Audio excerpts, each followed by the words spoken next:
Good evening, good evening, good evening, and welcome to this week's Wednesday Word of Wisdom.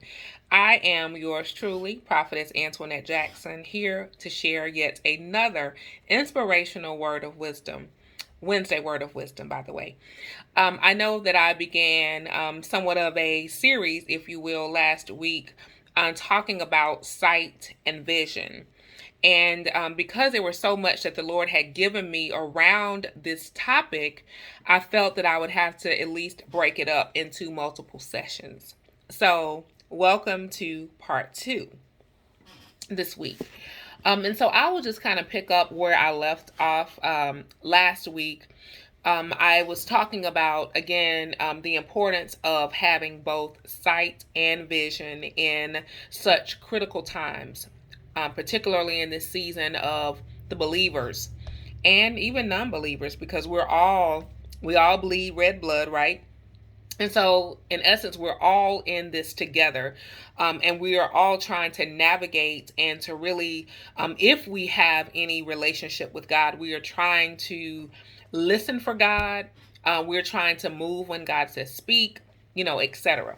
So, I want to start tonight with Galatians chapter 6. And I'm going to read it. It says, brothers, and I'll begin reading at Galatians 6, I'm sorry, verse 1. Brothers and sisters, if someone is caught in a sin, you who live by the Spirit should restore that person gently. But watch yourselves, or you also may be tempted. Carry each other's burdens, and in this way you will fulfill the law of Christ. If anyone thinks they are something when they are not, they deceive themselves. Each one should test their own actions. Then they can take pride in themselves alone without comparing themselves to someone else. For each one should carry their own load.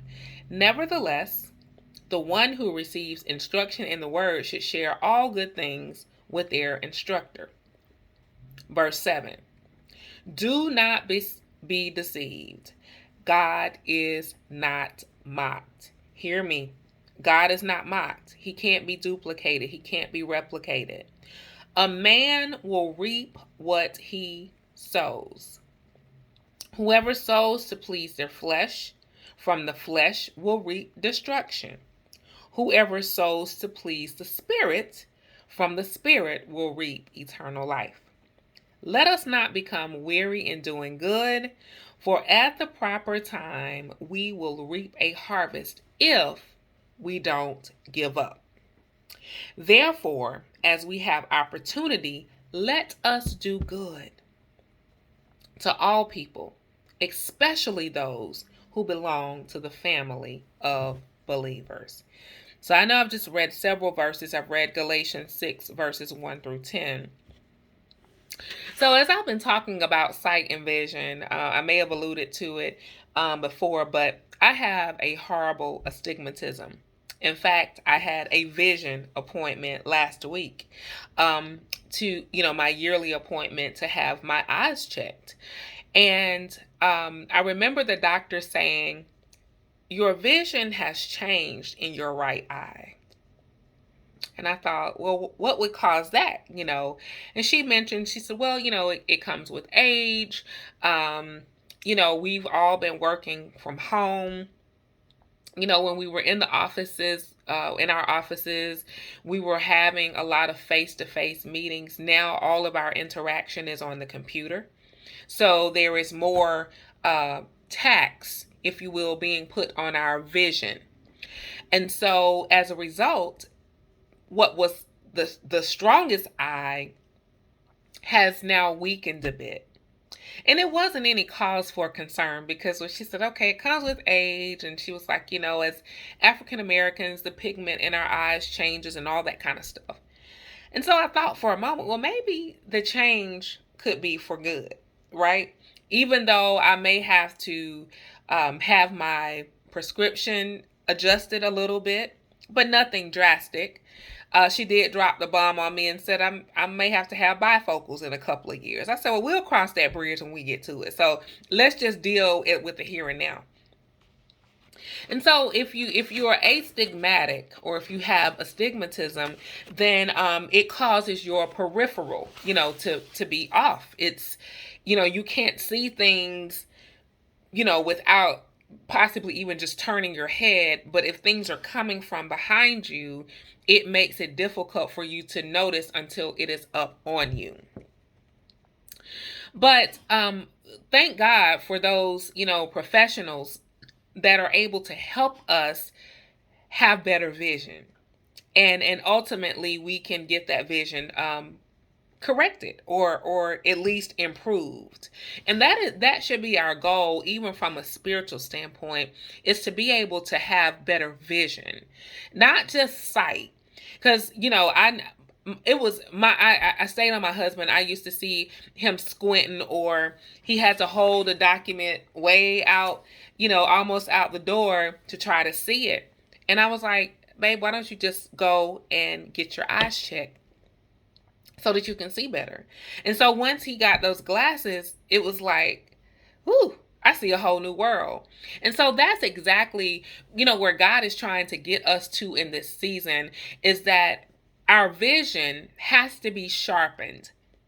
And if it is fragmented in any way, it needs to be corrected. And so many times we miss the opportunities for that corrected vision, or to have our vision corrected. It's because we're not willing to admit that we really can't see, that we don't have sight, nor do we have vision. So we're simply blind. But when there is a remedy for that, why don't we just, submit ourselves to the process and allow God to do the work in us that he needs to do spiritually, so that we can have better vision, and we have better sight too in the process. So, as the Lord was giving me, and it was teaching me this, as I shared last week with another group, I used to love to watch the series The Walking Dead. It's a TV series. And I haven't seen it as of late, but when it first came out, I watched it faithfully. But there is something that resonates still, even though I haven't watched it in a while. There's something about that show that still resonates with me. And that, in essence, the zombies, they had become zombies, but initially they were just regular humans like you and I. And I know this is right. This is science, science fiction, but there is always a message. And so these regular humans, they ended up, they died as a result of being bitten, if you will, by an infected zombie, which caused them to also become zombies. So it became like cyclical, right? It was cyclical. And so in order for them to continue to live, they had to feed off of other humans. Okay. And so once after they fed off the human, then that human then became a zombie. And again, you get the picture. So I was always amazed at how the plot thickened, week after week after week when I was watching this series. But I had a dream once that there were people, just regular everyday people. Some of them look very familiar to me, even in my dream. And they looked like zombies, and they were walking around and wandering around a churchyard. Like, they were it was like they were trying to get in. And I remember sharing with the pastor, God rest his soul, but I shared this prophetic vision that I had. And I remember sharing with him that his place of worship would be a place of refuge. That would be the place where, the wandering would come. But there was something that God was calling him to do particularly. And I feel even today, my heart is heavy because he passed away back in January, and had such great ministry and just capability It was just unbelievable, the gift of teaching that God placed in him. So I felt, as though his time was cut a bit short, but who am I? I'm not God. But I remember sharing that with him, and he affirmed in his spirit that he could see exactly, what I was saying. But the truth is, even though I had that prophetic vision and the Lord led me to share it with him, there are still zombies that are walking around in the spirit because they don't have any sight or any vision. And the only way that these zombies, they didn't appear even though they had eyes, because remember, they were once human, but in their decaying process, they lost sight and they lost vision. So the way that they were able to see, in essence, was by their smell. And we've heard in the natural, right, that when one of our senses is weak, the other is made stronger, right? And so you would see these zombies just kind of wandering to and fro, and then you would see the humans that were trying to survive, not being bitten by the zombies. They would have to find a place of refuge. They were trying to get to a place where no light could come in, no light could go out. They went days without food. Sometimes, they would find an abandoned home that they were just able to take shelter in. And so I mention this because it is so important, because I believe that there are some challenging times that are ahead of us as believers, and again, non-believers, right? I just think that this is just the state of the world. This is the Bible, the Word of God, fulfilling itself. And there are going to be some times that are to come where you and I are going to have to seek refuge. But it is going to be important that we have both sight and vision so that we can seek out the places wherein we need to take refuge. We can't take refuge anywhere and everywhere that we think that we can and that we will, because all of those places are not going to be available to us. This is why it will be important for us to know and understand the importance of having both sight and vision in this season. Y'all have got to hear me. This is so critical. This is so on me. God, like I said, God gave me so much, and I can't tell it all to you in 15 or 20 minutes. But I just need for you to hear me by the Spirit. So another interesting aspect of the show, The Walking Dead, is that the human always tried to go for the head or the heart when attempting to kill the zombies. Now, if neither one of those areas were directly targeted by the weapon that was used, then the zombies were able to resurrect themselves and come for their target again. That's kind of interesting, huh? We've heard it said that everything begins with a thought, right? It makes it to our heart, and then ultimately it becomes an action. So this is why Paul taught the church at Rome in Romans 12:2. He said, "Do not conform to the pattern of this world, but be transformed by the renewing of your mind. Then," he said, "then you will be able to test and approve what God's will is, his good, pleasing, and perfect will."